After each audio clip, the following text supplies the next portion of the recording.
അസ്സലാമു അലൈക്കും. Night shift കഴിഞ്ഞ് അൽഹംദുലില്ലാ സുഖമായിട്ട് കിടന്നുറങ്ങി.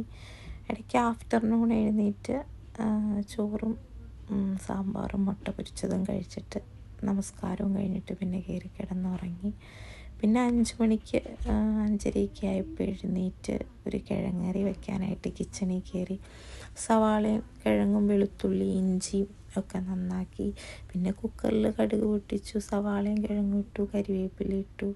പിന്നെ ഇച്ചിരി ഉപ്പിട്ട് വഴറ്റിയതിന് ശേഷം മുളക് പൊടി, മഞ്ഞൾപ്പൊടി, മല്ലിപ്പൊടി, മസാലപ്പൊടി, മീറ്റ് മസാല എല്ലാ പൊടികളും ഇട്ട് നല്ലോണം ഇളക്കി. അതിൻ്റെ പച്ചമണം മാറുന്ന വരെ ഇളക്കി.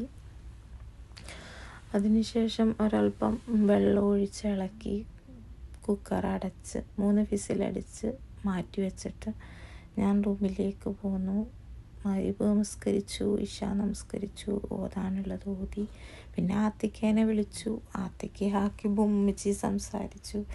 പിന്നെ ഉമ്മച്ചിയുടെ പണി ഒക്കെ ഉള്ളതുകൊണ്ട് ഉമ്മച്ചി ആത്തിക്കയുടെ കയ്യിലേക്ക് ഫോൺ കൊടുത്തിട്ട് ഉമ്മച്ചി കിച്ചണിലേക്ക് പോയി.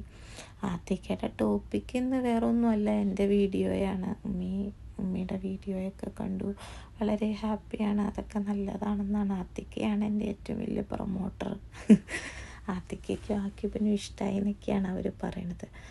ആത്തിക്ക പറയുക, ഉമ്മയോട് പറ ആക്കിബെ നല്ല വീഡിയോ ആയിരുന്നു, ഉമ്മയുടെ സൗണ്ട് കേട്ടപ്പോൾ മിസ്സായി എന്നൊക്കെ പറയാനാണ് ആത്തിക്ക പറയണത്. ആക്കിബ് പറയുന്നുണ്ട് ഞാൻ ഷെയർ ചെയ്തു, സപ്പോർട്ട് ചെയ്തു എന്നൊക്കെയാണ് ആക്കിബ് പറയണത്.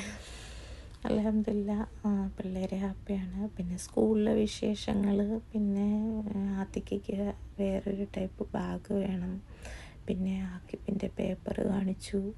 കഴിഞ്ഞ വീക്ക് എക്സാമിന് ഒരാഴ്ച മുമ്പ് ആക്കിബ് ഹോസ്പിറ്റലിൽ അഡ്മിറ്റായിരുന്നു, കൗണ്ട് വേരിയേഷനും ചുമയൊക്കെ ആയിട്ട്. അതുകൊണ്ട് തന്നെ മാർക്കൊക്കെ കുറവാണ്. ഉമ്മി ആക്കിബ് കൃത്യമായിട്ട് സ്കൂളിൽ പോയിട്ടില്ലല്ലോ എന്നൊക്കെയാണ് ആത്തിക്ക പറയണത്. പിന്നെ ആത്തിക്കയുടെ കംപ്ലൈൻറ്റ് മൂനുവിൻ്റെ ബനിയൻ ഇടൂല, എപ്പോഴും ദീദിയുടെ ബനിയനാണ് ഇടുള്ളൂ, അവൻ പറഞ്ഞാൽ അനുസരിക്കണില്ല എന്നൊക്കെയാണ് പറയുന്നത്. ഒത്തിരി തവണ ആത്തിക്ക പറയുന്നുണ്ട് ആക്കിബിനോട് ഉമ്മയോട് സംസാരിക്കും, ഉമ്മയ്ക്ക് വിഷമാവും എന്നൊക്കെ. പക്ഷേ ആക്കിബ് അതൊന്നും മൈൻഡ് ചെയ്യണില്ല. ആക്കിബിൻ്റെ ലോകത്താണ്. അൽഹംദുലില്ലാ എന്തായാലും മക്കളെ കണ്ടപ്പോൾ മനസ്സിനൊരു സന്തോഷം, സമാധാനമായി. പിന്നെ ആക്കിബും പറയണു ഉമ്മി ഡ്യൂട്ടിക്കൊക്കെ പോയി വായോ എന്നൊക്കെ പറഞ്ഞു. ഞങ്ങൾ ഫാത്തിഹ ഓതി എന്നൊക്കെ അവർ പറയുന്നുണ്ട്. ദിക്ർ ചൊല്ലിയെന്ന് മോന് പറയുന്നുണ്ട്. പിന്നെ ഇക്കേച്ചിക്ക് വേണ്ടി വെയിറ്റ് ചെയ്തു. ഞാൻ കറി വേറൊരു പാത്രത്തിലേക്ക് മാറ്റി. ഇക്കേച്ചി പൊറോട്ട കൊണ്ടുവരാമെന്ന് പറഞ്ഞാണ് ഞാൻ കിഴങ്ങേറി കുക്ക് ചെയ്തത്.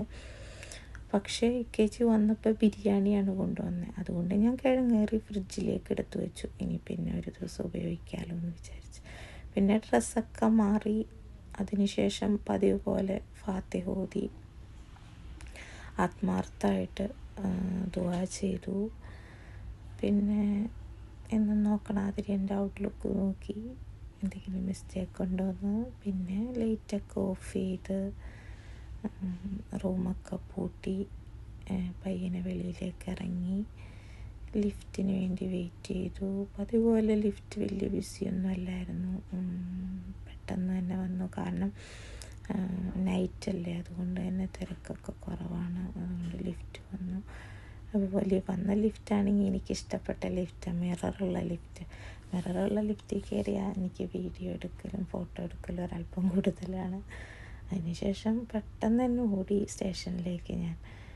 അതിനുശേഷം പിന്നെ കാണുന്നത് ഡ്യൂട്ടി കഴിഞ്ഞ 8 മണിക്കൂറിന് ശേഷം 6:02 പഞ്ച് ചെയ്തിറങ്ങി. അതിനുശേഷം 3 ഗല്ലിക്കപ്പുറമാണ് നമ്മുടെ ബിൽഡിങ്. അതിൻ്റെ തൊട്ടടുത്തൊരു പാർക്കുണ്ട്. അവിടെ ഇക്കേച്ചി സുബഹി നമസ്കാരം കഴിഞ്ഞ് എനിക്ക് വേണ്ടി വെയിറ്റ് ചെയ്യുന്നുണ്ട്. പിന്നെ ഞങ്ങൾ രണ്ടുപേരും ഒരുമിച്ച് ലാലാപാടി വന്ന് ഞങ്ങളുടെ ബിൽഡിങ്ങിൻ്റെ അവിടെ എത്തി. പിന്നെ റൂം തുറന്നു. ഇക്കേച്ചി നല്ല ടേസ്റ്റിയായ ഓട്സ് ഉണ്ടാക്കി വെച്ചിട്ടുണ്ടായിരുന്നു. ഡേറ്റ്സും അണ്ടിപ്പരിപ്പൊക്കെ ഇട്ട്. ഡേറ്റ്സ് മിൽക്കാണ് ഇക്കേച്ചി ഒഴിക്കുന്നത്. പിന്നെ സുബഹി നമസ്കരിച്ചു, അൽഹംദുലില്ലാ. പിന്നെ ഞാനും ഇക്കേച്ചിയും സംസാരിച്ചു. അന്നത്തെ ദിവസത്തെ കാര്യങ്ങൾ, ആത്തിക്ക പറഞ്ഞ കാര്യങ്ങളൊക്കെ സംസാരിച്ചു, സ്റ്റേഷനിലെ കാര്യങ്ങളൊക്കെ സംസാരിച്ചു. ആത്തിക്ക ഹാപ്പിയാ, ആക്കിബ് ഹാപ്പിയാണെന്നൊക്കെ പറഞ്ഞു. ഓക്കെ, അസ്സലാമു അലൈക്കും.